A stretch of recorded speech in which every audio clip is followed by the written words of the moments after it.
বই পড়া শখটা মানুষের সর্বশ্রেষ্ঠ শখ হলেও আমি কাউকে শখ হিসেবে বই পড়তে পরামর্শ দিতে চাই নে। প্রথমত, সে পরামর্শ কেউ গ্রাহ্য করবেন না, কেননা আমরা জাত হিসেবে শৌখিন নই। দ্বিতীয়ত, অনেকে তা কুপরামর্শ মনে করবেন, কেননা আমাদের এখন ঠিক শখ করবার সময় নয়। আমাদের এই রোগ শোক দুঃখ দারিদ্র্যের দেশে সুন্দর জীবনধারণ করাই যখন হয়েছে প্রধান সমস্যা, তখন সেই জীবনকেই সুন্দর করা, মহৎ করার প্রস্তাব অনেকের কাছে নিরর্থক এবং নির্মমও ঠেকবে। আমরা সাহিত্যের রস উপভোগ করতে প্রস্তুত নই, কিন্তু শিক্ষার ফল লাভের জন্য আমরা সকলে উদ্বাহু। আমাদের বিশ্বাস, শিক্ষা আমাদের গায়ের জ্বালা ও চোখের জল দুই দূর করবে। এ আশা সম্ভবত দুরাশা, কিন্তু তা হলেও আমরা তা ত্যাগ করতে পারি নে, কেননা আমাদের উদ্ধারের জন্য কোনো সদুপায় আমরা চোখের সম্মুখে দেখতে পাইনে। শিক্ষার মাহাত্ম্যে আমিও বিশ্বাস করি, এবং যিনি যাই বলুন, সাহিত্য চর্চা যে শিক্ষার সর্বপ্রধান অঙ্গ সে বিষয়ে কোনো সন্দেহ নেই। লোকে যে তা সন্দেহ করে, তার কারণ এ শিক্ষার ফল হাতে হাতে পাওয়া যায় না, অর্থাৎ তার কোনো নগদ বাজার দর নেই। এই কারণে ডেমোক্রেসি সাহিত্যের সার্থকতা বোঝে না, বোঝে শুধু অর্থের সার্থকতা। ডেমোক্রেসির গুরুরা চেয়েছিলেন সকলকে সমান করতে, কিন্তু তাদের শিষ্যরা তাদের কথা উল্টো বুঝে প্রতিজনেই হতে চায় বড় মানুষ। একটি বিশিষ্ট অভিজাত সভ্যতার উত্তরাধিকারী হয়েও ইংরেজি সভ্যতার সংস্পর্শে এসে আমরা ডেমোক্রেসির গুণগুলো আয়ত্ত করতে না পেরে তার দোষগুলো আত্মসাৎ করেছি। এর কারণও স্পষ্ট, ব্যাধি সংক্রামক, স্বাস্থ্য নয়। আমাদের শিক্ষিত সমাজের লোলুপ দৃষ্টি আজ অর্থের উপরেই পড়ে রয়েছে। সুতরাং সাহিত্য চর্চার সুফল সম্বন্ধে অনেকেই সন্দিহান।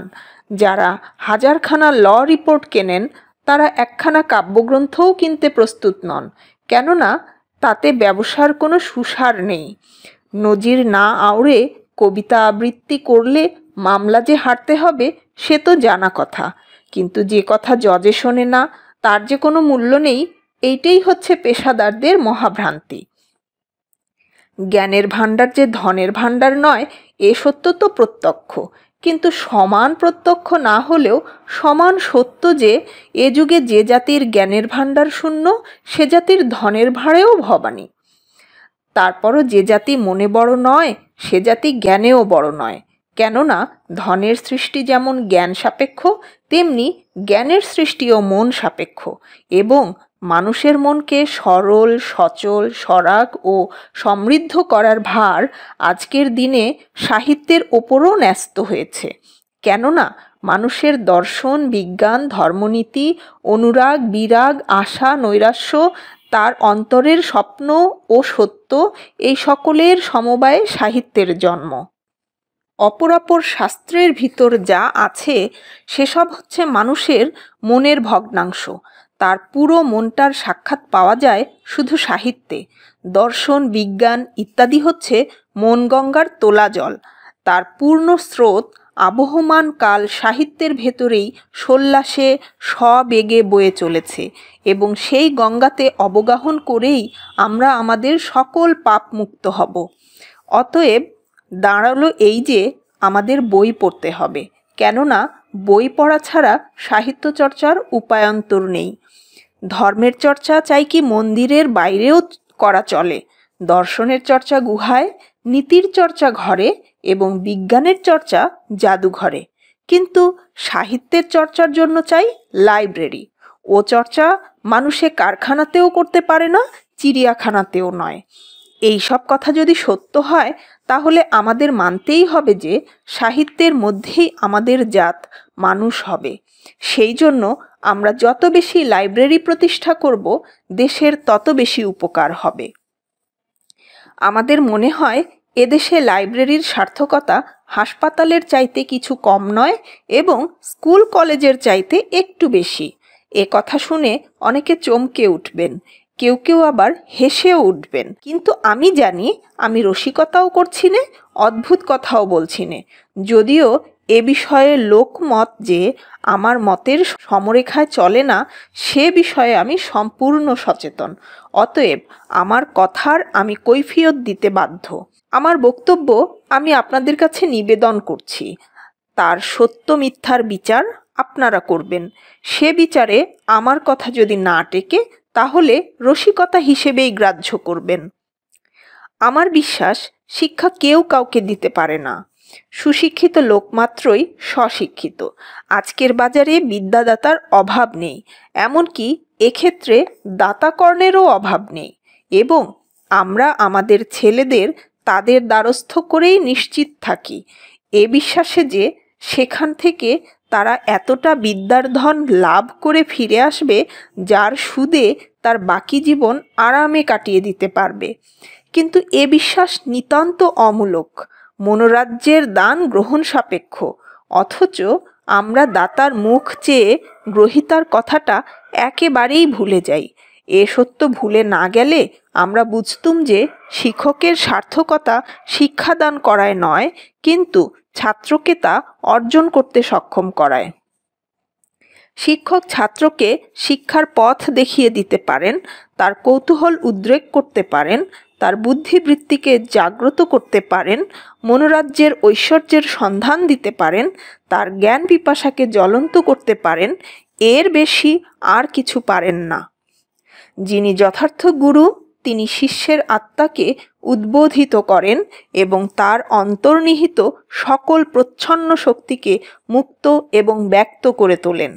সেই শক্তির বলে সে নিজের মন নিজে গড়ে তোলে, নিজের অভিমত বিদ্যা নিজে অর্জন করে। বিদ্যার সাধনা শিষ্যকে নিজে করতে হয়, গুরু উত্তর সাধক মাত্র। আমাদের স্কুল কলেজের শিক্ষার পদ্ধতি ঠিক উল্টো।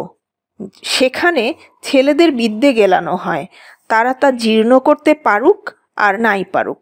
এর ফলে ছেলেরা শারীরিক ও মানসিক মন্দাগ্নিতে জীর্ণ শীর্ণ হয়ে কলেজ থেকে বেরিয়ে আসে। একটা জানাশোনা উদাহরণের সাহায্যে ব্যাপারটা পরিষ্কার করা যাক। আমাদের সমাজে এমন অনেক মা আছেন যারা শিশু সন্তানকে ক্রমান্বয়ে গরুর দুধ গেলানোটাকেই শিশুর স্বাস্থ্য রক্ষার ও বলবৃদ্ধির সর্বপ্রধান উপায় বলে মনে করেন।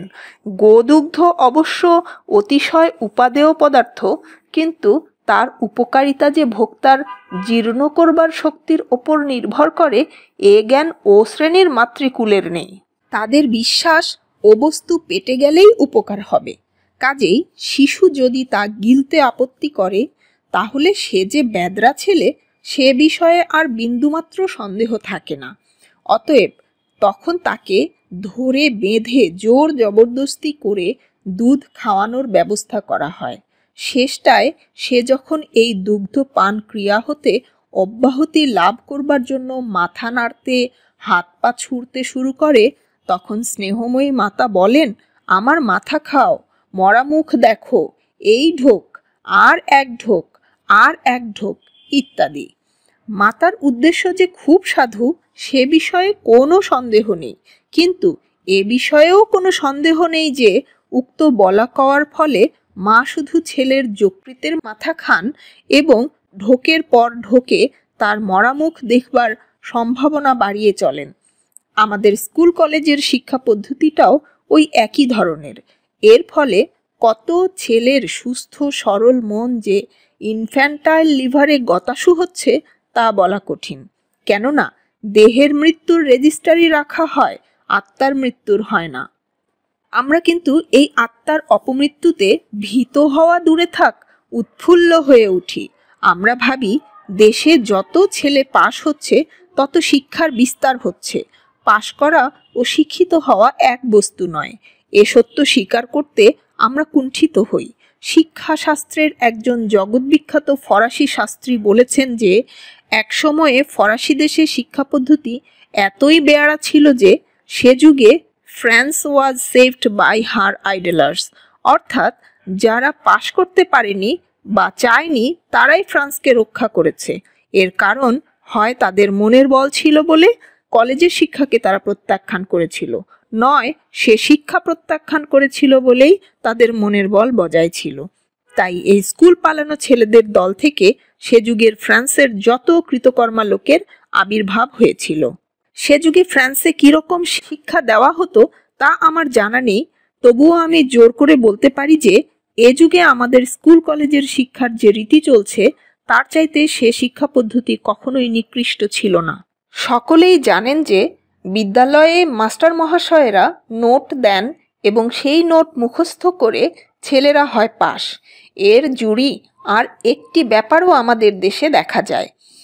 এদেশে একদল বাজিকর আছে যারা বন্দুকের গুলি থেকে আরম্ভ করে উত্তরোত্তর কামানের গোলা পর্যন্ত গলাধঃকরণ করে, তারপর একে একে সবগুলো উগলে দেয়।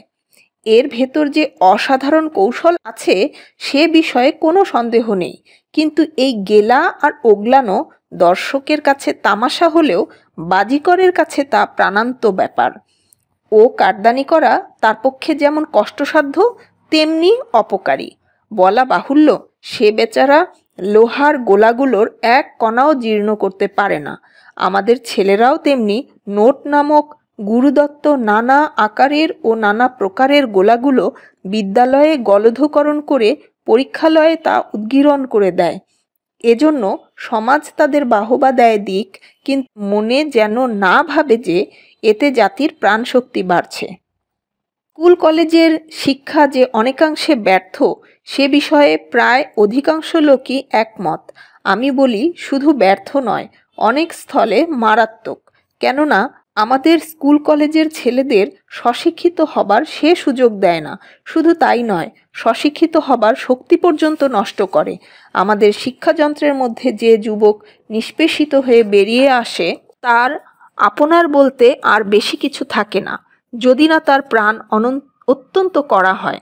সৌভাগ্যের বিষয় এই ক্ষীণপ্রাণ জাতির মধ্যেও জনকতক এমন কঠিন প্রাণের লোক আছে এহেন শিক্ষা পদ্ধতিও তাদের মনকে জখম করলেও একেবারে বধ করতে পারে না। আমি লাইব্রেরিকে স্কুল কলেজের ওপরে স্থান দিই এই কারণে যে এ স্থলে লোকে স্বেচ্ছায় স্বচ্ছন্দ চিত্তে স্বশিক্ষিত হবার সুযোগ পায়। প্রতিটি লোক তার স্বীয় শক্তি ও রুচি অনুসারে নিজের মনকে নিজের চেষ্টায় আত্মার রাজ্যে জ্ঞানের পথে এগিয়ে নিয়ে যেতে পারে। স্কুল কলেজ বর্তমানে আমাদের যে অপকার করছে সে অপকারের প্রতিকারের জন্য শুধু নগরে নগরে নয়, গ্রামে গ্রামে লাইব্রেরি প্রতিষ্ঠা করা কর্তব্য। আমি পূর্বে বলেছি যে লাইব্রেরি হাসপাতালের চাইতে কম উপকারী নয়। তার কারণ আমাদের শিক্ষার বর্তমান অবস্থায় লাইব্রেরি হচ্ছে একরকম মনের হাসপাতাল। অতঃপর আপনারা জিজ্ঞাসা করতে পারেন যে বই পড়ার পক্ষ নিয়ে এ ওকালতি করবার, বিশেষত প্রাচীন নজির দেখাবার কি প্রয়োজন ছিল? বই পড়া যে ভালো তা কে না মানে? আমার উত্তর সকলে মুখে মানলেও কাজে মানে না। মুসলমান ধর্মে মানবজাতি দুই ভাগে বিভক্ত, যারা কেতাবি আর এক যারা তা নয়। বাংলায় শিক্ষিত সমাজ যে পূর্ব দলভুক্ত নয় একথা নির্ভয়ে বলা যায় না। আমাদের শিক্ষিত সম্প্রদায় মোটের ওপর বাধ্য না হলে বই স্পর্শ করেন না। ছেলেরা যে নোট পড়ে এবং ছেলের বাপেরা যে নজির পড়েন দুই বাধ্য হয়ে, অর্থাৎ পেটের দায়ে। সেই জন্যই সাহিত্য চর্চা দেশে একরকম নেই বললেই হয়। কেননা সাহিত্য সাক্ষাৎভাবে উদরপূর্তির কাজে লাগে না। বাধ্য হয়ে বই পড়ায় আমরা এতটা অভ্যস্ত হয়েছি যে কেউ স্বেচ্ছায় বই পড়লে আমরা তাকে নিষ্কর্মার দলেই ফেলে দেই। অথচ একথা কেউ অস্বীকার করতে পারবেন না, যে জিনিস স্বেচ্ছায় না করা যায় তাতে মানুষের মনের সন্তোষ নেই। একমাত্র উদরপূর্তিতে মানুষের সম্পূর্ণ মনোতুষ্টি হয় না। একথা আমরা সকলেই জানি যে উদরের দাবি রক্ষা না করলে মানুষের দেহ বাঁচে না। কিন্তু একথা আমরা সকলে মানি না যে মনের দাবি রক্ষা না করলে মানুষের আত্মা বাঁচে না। দেহ রক্ষা অবশ্য সকলেরই কর্তব্য, কিন্তু আত্মরক্ষাও অকর্তব্য নয়। মানবের ইতিহাসের পাতায় পাতায় লেখা রয়েছে যে মানুষের প্রাণ মনের সম্পর্ক যত হারায় ততই তা দুর্বল হয়ে পড়ে। মনকে সজাগ ও সবল রাখতে না পারলে জাতির প্রাণ যথার্থ স্ফূর্তি লাভ করে না। তারপর যে জাতি যত নিরানন্দ সে জাতি তত নির্জীব। একমাত্র আনন্দের স্পর্শেই মানুষের মন প্রাণ সজীব, সতেজ ও সরাগ হয়ে ওঠে। সুতরাং সাহিত্য চর্চার আনন্দ থেকে বঞ্চিত হওয়ার অর্থ হচ্ছে জাতির জীবনী শক্তির হ্রাস করা। অতএব কোনো নীতির অনুসারেই তা কর্তব্য হতে পারে না, অর্থনীতিরও নয়, ধর্মনীতিরও নয়। কাব্যামৃতে যে আমাদের অরুচি ধরেছে সে অবশ্য আমাদের দোষ নয়, আমাদের শিক্ষার দোষ। যার আনন্দ নেই সে নির্জীব, একথা যেমন সত্য, যে নির্জীব তারও আনন্দ নেই একথাও তেমনি সত্য। আমাদের শিক্ষাই আমাদের নির্জীব করেছে। জাতীয় আত্মরক্ষার জন্য এ শিক্ষার উল্টো টান যে আমাদের টানতে হবে এ বিষয়ে আমি নিঃসন্দেহ। এই বিশ্বাসের বলেই আমি স্বেচ্ছায় সাহিত্য চর্চার সপক্ষে এত বাক্য ব্যয় করলুম। সে বাক্যে আপনাদের মনোরঞ্জন করতে সক্ষম হয়েছি কিনা জানি নে, সম্ভবত হইনি। কেননা আমাদের দুরবস্থার কথা যখন স্মরণ করি তখন খালি কোমল সুরে আলাপ করা আর চলে না, মনের আক্ষেপ প্রকাশ করতে মাঝে মাঝেই কড়ি লাগাতে হয়।